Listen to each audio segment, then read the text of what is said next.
Assalamu. Hello friends, how are you? Welcome back to our new video.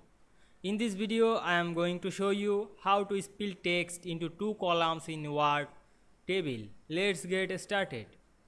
At first, we have to open a Word document and take some text.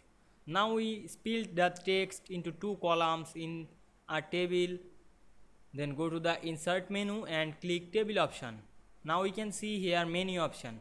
Now we choose the draw table option. Now we can see here we get a pencil. We draw a box or table in this text area.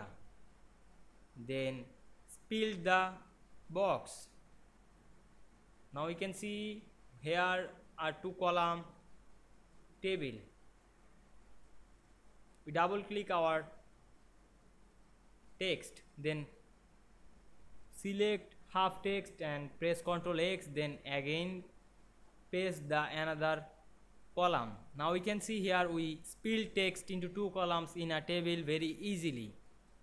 I hope you enjoyed the video. Don't forget to subscribe my channel. Please like, comment, share and subscribe my channel. Thanks for watching.